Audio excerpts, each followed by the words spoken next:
வணக்கம், நான் தசனன். இரு நாட்கள் பார்க்க இருக்கிற விடயம் கிரிப்டோ கரன்சி அல்லது பிட்காயின் என்று அழைக்கப்படுகின்ற, அதாவது தமிழிலே எண்ணிம நாணயங்கள் என்று அழைக்கப்படுகின்ற விடயம் சார்பாகத்தான் பார்க்க இருக்கிறோம். அது என்ன, எப்படி தொழிற்படுகிறது, யாரால் உருவாக்கப்பட்டது, அதை பயன்படுத்துவது சட்ட ரீதியானதா, இப்படியான கேள்விகளுக்கு பதில் அமைவதாக இந்த காணொலி அமையும் என்ற நம்பிக்கையுடன் ஆரம்பிக்கின்றேன். முதலிலே பணம் என்ற அந்த பொறிமுறை எவ்வாறாக உருவாகிறது என்று சொன்னால், ஆரம்பத்திலே மனிதன் என்ன செய்தான் என்று சொன்னால், ஒருவனுக்கு ஒரு பொருள் தேவைப்படுகிறது என்று சொன்னால் இன்னொருவனுக்கு இன்னொரு பொருள் தேவைப்படும். ஆகவே அந்த பண்டங்களை கொடுத்து பண்டங்களை மாற்றிக்கொண்டார்கள். உதாரணமாக, என்னிடம் நெல் இருக்கிறது, இன்னொருவரிடம் முட்டை இருக்கிறது அல்லது ஆடு இருக்கிறது என்று சொன்னால் அவர்கள் தங்களுக்கு தேவையானதை கொடுத்து எங்களுக்கு தேவையானதை பெற்றுக்கொண்டார்கள். அது இதான் பண்ட மாற்று முறை என்று சொன்னார்கள். இந்த பண்ட மாற்று முறையிலே பல குறைபாடுகள் வந்தபோது அதை நிவர்த்தி செய்வதற்காக மனிதனால் உருவாக்கப்பட்டதுதான் இந்த பணம். பணம் என்பது எல்லாராலும் ஏற்றுக்கொள்ளப்பட்ட ஒரு பொதுவான பரிமாற்று உலகத்தை நாங்கள் பணம் என்கிறோம். அந்த பணம் ஆரம்ப காலத்திலே ஒரு அருமையான பொருட்களை பணமாக பயன்படுத்தி கொண்டிருந்தார்கள். தங்கம், வெள்ளி இப்படியான பொருட்களை பணமாக பயன்படுத்தினார்கள். அதற்கு பிற்பட்டு வந்த காலப்பகுதியிலே அரசாங்கங்களினாலே பணம் அச்சிடப்பட்டு வெளியிடப்பட்டு வந்தது. உதாரணமாக இலங்கை என்று பார்க்கிற போது இலங்கை மத்திய வங்கியினால் பணம் அச்சிட்டு வெளியிடப்படுகிறது. அந்த பணத்தினுடைய விலையை தீர்மானிப்பதிலே இலங்கை மத்திய வங்கி செல்வாக்கை செலுத்துகிறது. ஆகவே எப்படியாக இலங்கை மத்திய வங்கி பணத்தை உருவாக்கி அந்த பணத்தினுடைய விலையை தீர்மானிப்பதை போல இந்த கிரிப்டோ கரன்சியினுடைய விலை எப்படியாக தீர்மானிக்கப்படுகிறது என்று பார்ப்பதற்கு முன்னதாக எங்களுடைய பணத்தினுடைய விலைகளை தீர்மானிப்பதிலே பல காரணிகள் செல்வாக்கு செலுத்துகின்றன. உதாரணமாக நான் சொல்வார்களே, டாலருடைய விலை அதிகரித்து விட்டது, டாலருடைய விலை குறைந்து விட்டது என்று சொல்லி.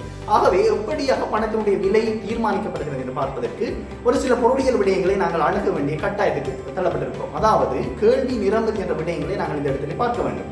ஒரு பணத்தினுடைய விலை எப்படியாக தீர்மானிக்கப்படுகிறது என்று சொன்னால், பணத்தினுடைய கேள்வியும் நிரம்புதல் சந்தித்தான் விலை தீர்மானிக்கப்படுகிறது. அதாவது உதாரணமாக டாலரின் விலை என்று பார்த்தால், டாலரை தேவைப்படுபவர்களும் தற்போது சந்தையில் டாலர்களின் அளவினால் தான் அங்கே விலை தீர்மானிக்கப்படுகிறது. அதே போல இப்படியாக தீர்மானிக்கப்படுகிற அந்த விலையினை இலங்கை மத்திய வங்கி என்ன செய்யும் என்று சொன்னால் அதை கட்டுப்படுத்தும். அது சென்ட்ரலைஸ் என்று சொல்றார்கள். அதனால் தான் இலங்கை மத்திய வங்கி என்று பொருள். அதாவது அதை மத்தியமப்படுத்துகின்ற செயல்முறையை அந்த மத்திய வங்கி செய்கிறது. ஆனால் இந்த கிரிப்டோ கரன்சி போன்ற இந்த எண்ணிம நாணயங்களுக்கு இதனை டீசென்ட்ரலைஸ் மணி என்று சொல்றார்கள். அதாவது கட்டுப்படுத்துவதற்கு என்று ஒரு பொறிமுறை இல்லை. ஆகவே இயல்பாகவே கேள்வி நிரம்பலுக்கு ஏற்றால் போல அதனுடைய விலையான தீர்மானிக்கப்படும். ஆகவே ஒரு இன்றைய நிலையிலே ஒரு குறிப்பிட்ட விலையிலே இருக்கின்ற அந்த கிரிப்டோ கரன்சி ஆனது நாளை இன்னொரு மிக அதிகரித்த ஒரு விலைக்கு செல்லக்கூடிய வாய்ப்பு இருக்கிறது. இதுதான் இந்த கிரிப்டோ கரன்சியினுடைய ஒரு பாதகமான விளைவாக இருக்கிறது. சரி, இந்த கிரிப்டோ கரன்சி எப்போது உருவாக்கப்பட்டது என்று பார்த்தால், முதலாவதாக உருவாக்கப்பட்ட கிரிப்டோ கரன்சி பிட்காயின் என அழைக்கப்பட்ட இந்த கிரிப்டோ கரன்சி முதலாக உருவாக்கப்படுகிறது. இது 2009ஆம் ஆண்டு உருவாக்கப்படுகிறது. சரி, இந்த நாங்கள் சாதாரணமாக வைத்திருக்கிற பணத்தை வைத்துக் கொண்டு கடையிலே சென்று சாமான்களை வாங்கிவிடலாம். அப்படி என்றால் இந்த பிட்காயினை வைத்து என்ன வாங்கலாம்? சரி, இந்த பிட்காயினுடைய ஒரு இலங்கை மதிப்பின்படி பார்த்தால் இந்த பிட்காயினுடைய பெறுமதி எவ்வளவு என்று பார்த்தால், கிட்டத்தட்ட இன்றைய மதிப்புப்படி ஒரு பிட்காயினுடைய பெறுமதி 1,14,00,000 அதிகமாக இருக்கிறது. ஒரு பிட்காயினுடைய பெறுமதி. இப்படி அதிகமான பெறுமதியாக இருக்கின்ற இந்த பிட்காயினை வைத்துக் கொண்டு எப்படியாக நாங்கள் எங்களுடைய கொடுக்கல் வாங்கலை செய்வது, எப்படியான கொடுக்கல் வாங்கலுக்கு பயன்படுத்துகிறார்கள் என்ற விடயங்களையும் பார்க்க வேண்டும். பெரும்பாலான நாடுகளில் இந்த பிட்காயின் போன்ற இந்த கிரிப்டோ கரன்சியை தடை செய்திருக்கிறார்கள். காரணம் என்னவென்றால், சட்டவிரோதமான கொடுக்கல் வாங்கல்கள் மற்றும் அப்படியான விடயங்களுக்கு இந்த பிட்காயின் போன்ற இந்த நாணயங்களை பயன்படுத்துகிறார்கள் என்பதற்காக இதை தடை செய்திருக்கிறார்கள். என்றாலும் பலர் வணிகங்களில் கூட, சர்வதேச வர்த்தகங்களில் கூட இப்படியான நாணயங்களை இன்று பயன்படுத்த ஆரம்பித்திருக்கிறார்கள். இணையம் மூலமான கொடுக்கல் வாங்கல்களுக்கு இது மிக இலகுவாக இருப்பதனால் இதை பயன்படுத்துகிறார்கள்.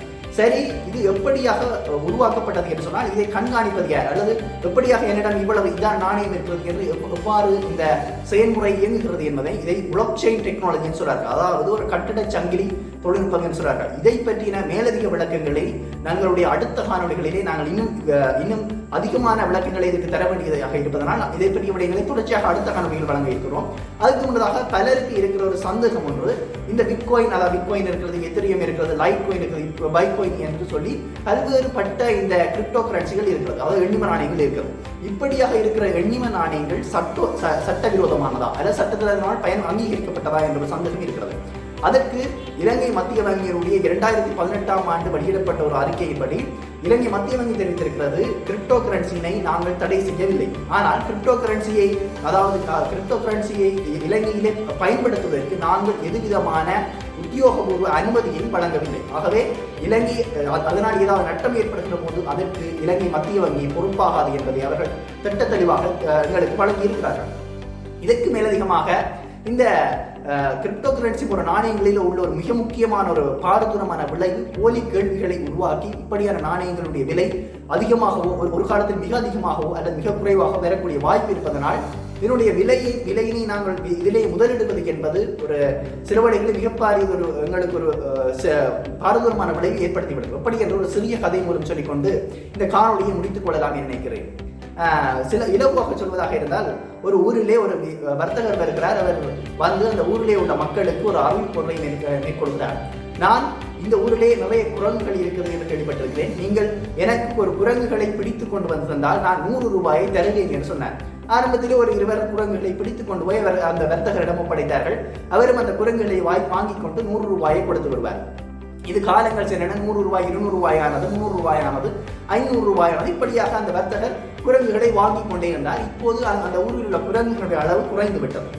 இப்போது அந்த வர்த்தகர் சொல்கிறார், நான் இந்த ஊரிலிருந்து பக்கத்து ஊருக்கு செல்ல போகிறேன். அந்த பக்கத்து ஊருக்கு சென்று விட்டு ஒரு 2-3 மாதங்கள் கழித்து மறுபடியும் பெறுவேன். வரும்போது நீங்கள் எனக்கு குரங்குகளை தந்தால் நான் உங்களுக்கு 1000 ரூபாய் தருவேன் என்று சொல்லிவிட்டு அந்த வர்த்தகர் சென்று விட்டார்.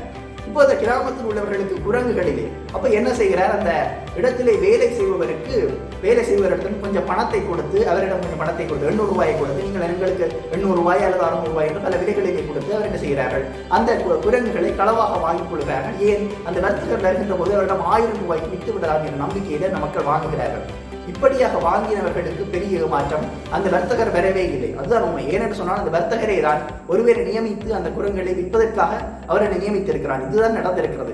இப்படியாக பல போலி கேள்விகளை உருவாக்கி தங்களுடைய இப்படியான நாணயங்களை முதலிடுவர்களுக்கு ஒரு பாரதூரமான ஒரு பாதகம் ஏற்படக்கூடிய வாய்ப்பு இருக்கிறது. இருந்தாலும் கூட இதில் பலர் நன்மை அடைந்திருக்கிறார்கள். நிறைய பேர் மிகப்பெரிய பணக்காரராக இருக்கிறார்கள். சரி, இந்த விடயங்கள் எல்லாம் இப்படியாக தொழிற்படுகிறது என்ற மேலதிக விளக்கங்களை நம்முடைய அடுத்த காணொலிகளை பார்ப்போம். நன்றி, வணக்கம்.